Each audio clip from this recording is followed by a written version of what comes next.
ये आपको हुजूम दिख रहा है। यहाँ से ऑल इंडिया से लोग हैं और बिहार को चूंकि दर्द मिला है, बिहार की जनता करा रही है बीजेपी वालों से, तो ईवीएम में ये सब कुछ सेट था। आंकड़ा देखिए, हर कैंडिडेट का जीतने वाले का आंकड़ा 22,000 समथिंग है। क्यों? सबको 22,000 ही तो समथिंग मिलेगा। ये ईवीएम बता रहा है कि आंकड़ा फिट रखा हुआ है कि थोड़ा सा लास्ट का फिगर कम बेसी कर दिया गया है, लेकिन ये आंकड़ा बता रहा है कि आप सबको हारना है। और जितना विरोध आप असली बिहारी से पूछिएगा तो मोदी जी को कोई देखना नहीं चाह रहा। अगर मोदी जी को कोई देखना चाहता है तो उन्होंने जो जदयू का सहारा लिया वो उनको लेना नहीं पड़ता, ये आपको बता रहा। और ईवीएम का और सेम आंकड़ा प्रदर्शित कर रहा है कि जितना विरोध है और वो वोट चोरी हुआ है, इसीलिए यहाँ महारैली, यहाँ सिर्फ कांग्रेसी ही नहीं है, उनके भी पार्टी के लोग होंगे जो अंदर अंदर उनसे त्राहिमाम है। क्योंकि जनता भूख से मरती है, जनता बलात्कार होने पर बेटियों की सुरक्षा के लिए मरती है, और जनता में बेरोजगारी है, तो उनको सबको पेट की भूख है ना, वो पार्टी नहीं दिखाती है। इतने बड़े पैमाने पर वोट चोरी हो रहा, तो आप लोग चुनाव का बहिष्कार क्यों नहीं करते? चुनाव आयोग ही जब मिल गया है तो चुनाव आयोग ही जब मिल गया है तो फिर आप बहिष्कार करिए, कुछ करिए, वो तो सेटिंग है। क्योंकि सेटिंग है, उनके भी कैंडिडेट है और सारा चीज जिसके पास समझ रहे हो पैसा है, तो ये लोग देश के जनता का पैसा खा के और अपने अपने नेता घर भर लिए हैं और दिन भर इस पार्टी से उस पार्टी, उस पार्टी से उस पार्टी दल बदलते रह रहा है क्योंकि उनके पास पैसा है। तो पैसा तो बोलता ही है ना भैया।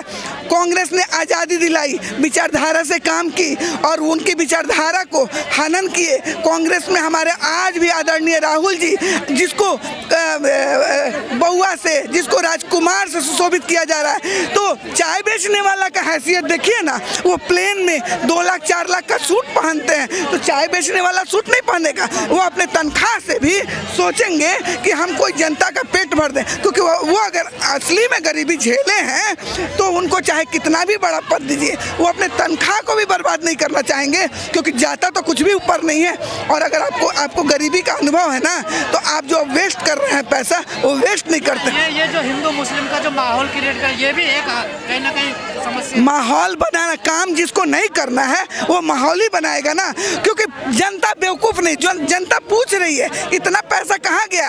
आप तो अडानी अंबानी को अमीर बनाए, एक जनता जाग चुकी है। लेकिन पेट, मैं आपको क्या बोली, पेट की भूख, सब कोई नेता नहीं बनता है। सबको अशिक्षित कर दिया है मोदी जी ने, ज़्यादातर लोगों को अशिक्षित कर दिया है। क्योंकि जब अशिक्षित हो जाएंगे तो सबको अपने लोकतंत्र में विचारधारा, सबको अपने लोकतंत्र में पता चल जाएगा कि अपना एक वोट का अधिकार क्या होता है।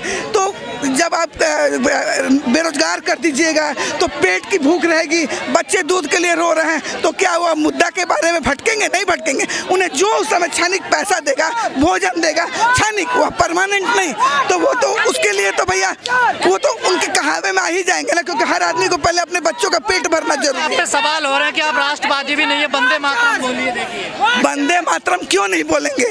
ये सारा जब देश आजाद हुआ तब कहाँ थे आरएसएस बीजेपी वाले? जब हमने अंग्रेजों को भगा दिया तो ये क्या सोच रहे हैं? 10-15 साल 20 साल जो कर लिया, लोगों को लगा कि बहुत ज़्यादा मतलब हमें कुछ अच्छा मिल जाएगा, ये गरीब है, चाय वाले हैं। आज जनता यहाँ की गरीब है ही, मिडिल क्लास लोग ज़्यादा हैं, तो वो उनके बात में आ गई। लेकिन अब हर जनता समझ गई है ये हुजूम, ये तो सिर्फ आप गेट नंबर 3 पे आप खड़े हैं, सब रामलीला मैदान के हर गेट पे जाइए, केवल यहाँ कांग्रेसी नहीं मिलेंगे, आपको बीजेपी वाले भी मिलेंगे, क्योंकि वो भी त्रस्त है। हाँ, भले ही वो थोड़ा सोच रहे हैं कि हमारी नौकरी छीन जाएगी, हमारे पे कोई दफा कार्रवाई हो जाएगा, वो गुप्त रूप से है, वो सामने नहीं आ रहा है। लेकिन बेरोजगारी, बलात्कार, आप बीजेपी वालों में देख रहे, प्रज्वल रेवन्ना केस भी आप देखे थे, जो बलात्कारी है उसको आप सबसे आगे माला पहना रहे हैं, तो आप वायरल वीडियो आप देखें। आजकल मनुस्मृति की बड़ी चर्चा हो रही है, उसके बारे में क्या विचार है? वो सब स्मृति छोड़िए, पहले तो हम ये कह रहे हैं कि लड़कियों का छेड़छाड़ मामला,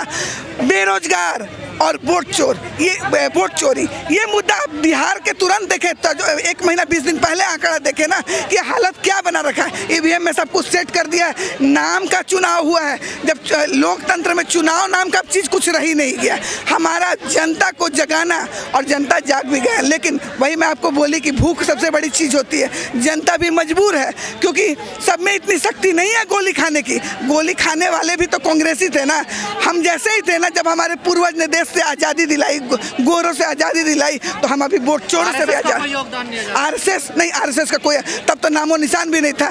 आरएसएस बस ये थोड़ी सी वो अपना बना लिए हैं, और मोदी जी अपना भावुकता, चाय वाले गरीबी के नाम पर थोड़ा लोगों का वो सुर्खियों में आ गए हैं, और बाकी उनका कहीं से भी गरीबी का तालमेल नहीं दिखता है। और जिसकी हमारे राहुल जी की दादी शहीद हुई हैं, उनके पिताजी शहीद हुए हैं, उनको आप गद्दार कहते हैं, उनकी माँ विधवा को आप लांछन लगाते हैं। ये जो भारतवासी हैं ये चीज़ भूलेंगे नहीं। जो देश के लिए मरता है उसको आप गद्दार कहते हैं, उसको आप बेईमान राहुल कहते हैं। गांधी कहते हैं संविधान बचाना है, संविधान खतरे में है। तो संविधानी खतरे में, वोट का मतलब क्या होता है? ये राजगद्दी पर बैठना नहीं होता है। एक एक आदमी का हक मारा जा रहा है, रोजी रोटी। आप मुस्लिम, हिंदू और इंग्लैंड, अमेरिका हवाई चप्पल वाले प्लेन में चढ़ेंगे, यहाँ ट्रेन में तो चढ़ने की जगह नहीं मिलती है। होली, छठ, दशहरा यूपी बिहार वालों को आप देख लो कितने मरते हैं बेचारे ऊपर। वो आपने अभी तक इस 21वीं शताब्दी में ट्रेन तो भरपेट दिया नहीं है, तो आप हवाई चप्पल और हवाई जहाज़ की बात करते हैं।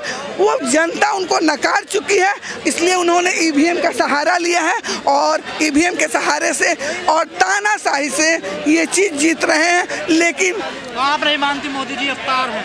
अवतार किसके? भगवान है क्या? अवतार किसके? नॉन बायोलॉजिकल है, सीधे ऊपर से आए हैं। वो तो वो खुद ही बोलते हैं कि नॉन बायोलॉजिकल है, तो नॉन बायोलॉजिकल अभी तो सारा कुछ पैसा है जी, देख ली। पैसा से सबको डरा रहे हैं, धमका रहे हैं, और कुछ नहीं है। गरीब जनता भोजन के लिए करे, रोजगार करे, अपने बेटियों की सुरक्षा करे। मोदी जी से किसी को लड़ने की भी ताकत नहीं है, लेकिन वो ताकत पहले गोरों को भगाया था कांग्रेसी ने, अब ये वोट चोरों को भी भगाएगी, सिर्फ और सिर्फ कांग्रेसी। प्रेशर हमारा देना काम है। हम जनता के प्रतिनिधि रहे हैं, जनता की सेवा के लिए। कांग्रेस आज की नई पार्टी नहीं है, बहुत पुरानी पार्टी है। तो ये सोच रहे हैं कांग्रेस को ख़त्म करने के लिए। कांग्रेस एक पार्टी नहीं है, कांग्रेस एक विचारधारा है। विचारधारा को कोई ख़त्म नहीं कर सकता। आपको हमने हमेशा दिल्ली की सड़कों पे संघर्ष करते हुए, आंदोलन करते हुए हमेशा देखते रहते हैं। देखते हैं ना, कमी कहाँ हो रही है, क्या वजह हो रही है जो आज ये वोट चोरी हो रही है ना। आज हमारे जननायक राहुल गांधी जी उसी लिए महारैली निकाली है कि जो वोट चोरी हो रही है। आपने कहा, सही कहा, दिल्ली की सड़कों पे हम दिखते हैं। दिल्ली में चुनाव था अभी एक हफ्ता पहले, चुनाव में उपचुनाव था। चुनाव में 12 सीटें थी, 12 सीटों में से 9 सीटों पे हमारे अध्यक्ष ने हमने खुलासा किया कि वहाँ पर कितनी जगह एक आदमी की 90-90 वोट, एक आदमी की 70-70 वोट, एक आदमी की 80-80 वोट, ये वोट चोरी हो रही है।